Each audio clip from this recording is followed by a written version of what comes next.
Ngayon, ipapakita ko kung paano gawin o paano natin siya mapapaandar na hindi natin binabaklas o binubuksan yung kanyang karburador. Kapag pinindot nyo to mga guys, ayan, tapos walang tumulo, ang gawin nyo lang, buksan nyo yung kanyang tangke. Eto.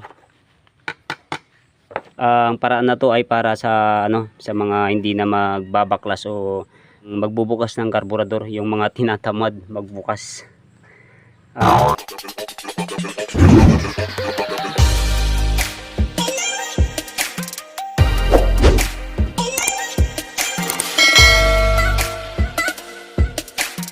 Guys, pag-usapan naman natin yung mga 2-stroke natin, kung ano yung mga nagiging problema, lalong-lalo na kapag madalang mula siya ginagamit o na-stock siya ng mga 2 buwan o mga ilang araw, ay hindi mo na siya mapaandar at mahirap mo na siya paandarin. Ito yung video na dapat mong panoorin para alam mo yung mga basic nating mga gagawin. So madalas nangyayari sa mga 2-stroke, kahit anumang brand yan, basta 2-stroke, halos lahat sila parehas ng pag-troubleshoot. Kaya dapat mong mapanood itong video na to hanggang sa matapos. Ayaw mandar kaya dinala dito mga guys. So ipapakita muna natin na talagang hindi aandar. May gasolina, then switch natin, then subukan natin siyang paandarin. Pasensya na pala mga guys kung dito natin siya dito tayo kasi masyadong mainit doon, kaya dito na lang tayo mas presko.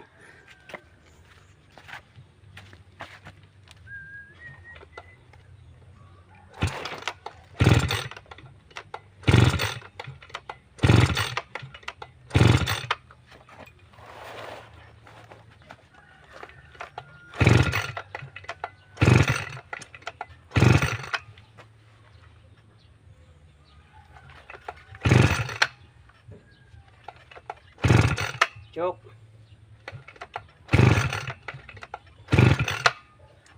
Guys, kung napansin nyo, ayaw talaga umandar. So unang i-check nyo kapag hindi nyo mapaandar yung mga grass cutter na 2-stroke, lalong-lalo na kapag okay naman siya nung tinabi nyo tapos nyo yung gagamitin nyo ay hindi na siya aandar, ay ito yung unang pinaka the best na tignan nyo. Ayan. Etong kanyang drainage, dapat pag pinisil natin to o pinindot natin, may lalabas ng gasolina dito o tumutulong gasolina. So kapag walang tumulong gasolina dito, ibig sabihin ay barado yung ating jettings at o di kaya stick yung ating pinakawalbula o yung kanyang pinakapiston. Kaya hindi makapasok yung ating gasolina at tuluyan hindi na siya andar. So walang tumulo mga guys, no? So madumi sa loob, so bubuksan natin yung kanyang karburador. At sa pagbukas mga guys, alisin lang natin to.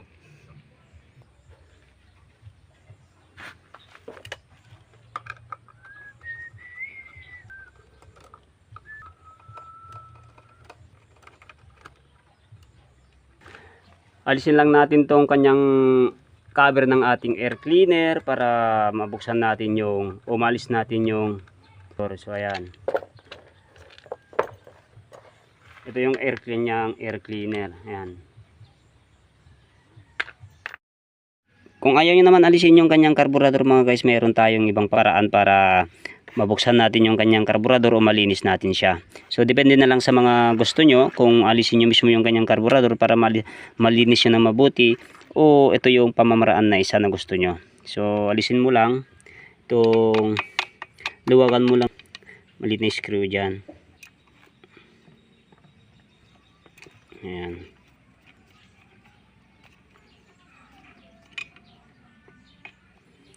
So kapag maluwag na siya, pwede nyo na siyang itagilid ganyan. Tingnan nyo lang kung matapon yung kanyang gasolina dahil masyadong marami yung nilagay ng ating customer. So okay naman siya. Ayan. Then pagkatapos nyo siyang maluwagan, alisin nyo lang dito. Ayan. Ayan. So wala naman dumi. So ito ngayon guys, yung mga nagiging sanhi ng mga 2-stroke natin. Ayan, nag-i-stick yung ating pasukan ng gasolina, yung kanyang pinakabalbula. Nag-stuck siya. Kaya hindi na siya makapasok yung ating gasolina. So gawin natin, ayan, baba lang natin din ganyan. Kahit wag nyo na lang linisan yan, okay lang. Basta madalas kasi nangyayari kapag matagal talagang hindi ginagamit, ay nag-i-stick kasi ito. Ayaw niyang mabuksan. Ganyan. Kaya hindi po mapapasok yung ating gasolina. Kapag na ano niya na siya, nagalaw nyo ng ganyan, yan, baba mo lang ng ganyan. Pwede mo rin yan linisin. Depende na lang kung gusto mo linisin yung kanyang ano, yung pinaka piston. Ayan. So okay na yan, madali. Ingatan nyo lang kung maalis to. Itong kanyang ano, pin. Papasok na ng gasolina yan. So ayan. So ayan, kung tumutulo na siya, ayan, nakakapasok na. So okay, nakakapasok na yung ating gasolina. Then sunod natin gawin ay alisin na natin to. Total, nabuksan na naman natin to. Lilinisan na natin to, yung kanyang butas. Gamit lang kayo ng flat screw. Matigas tong ano.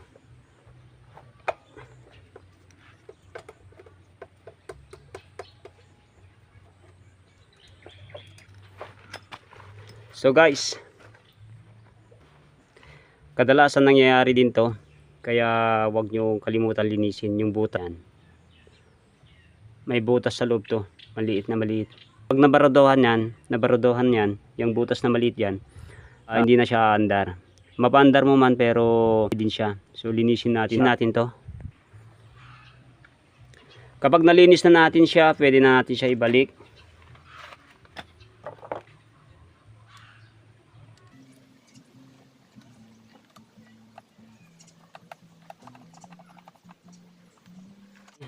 Okay, yan lang yung dapat natin gawin. At ito kanyang floater, ganyan.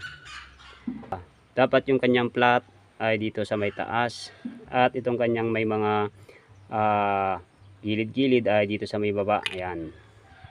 So okay na yan.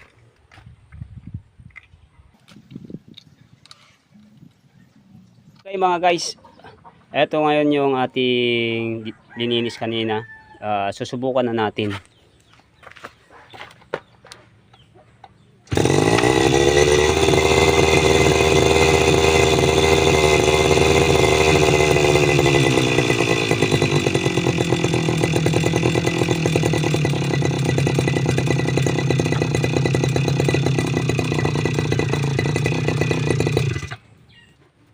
Kung nakita nyo, okay na siya. Ganun lang kadali mga guys. Ngayon, ipapakita ko kung paano gawin o paano natin siya mapapaandar na hindi natin binabaklas o binubuksan yung kanyang karburador. Kapag pinindot nyo to mga guys, ayan, tapos walang tumulo, ang gawin nyo lang, buksan nyo yung kanyang ano, tangke. Eto.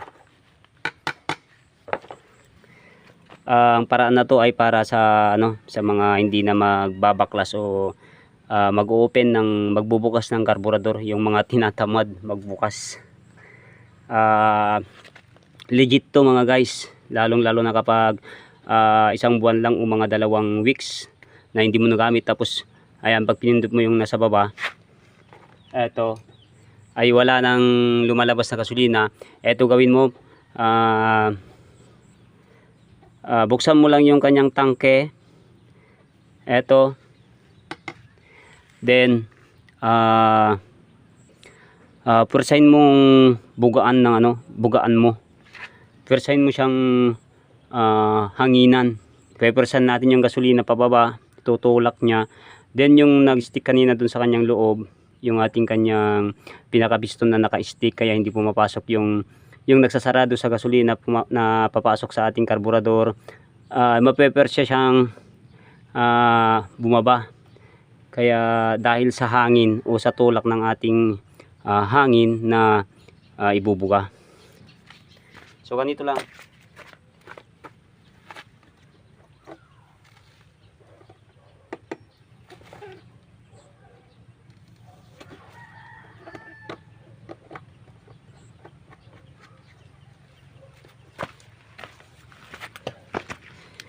So ganun mga guys, bubugaan lang natin siya ng hangin ng malakas. Para sabi ko nga, para yung gasolina may tulak natin papunta sa kanyang karburador, at yung nakasaradong ating pinakapiston o yung kanyang valve ay mapepersa siyang mabuksan. Kaya mapapasukan ng gasolina yung ating karburador. So ganun yung pinaka-the best. So ganun yung mga tip, yung mga basic na tip natin, napaka basic pero legit.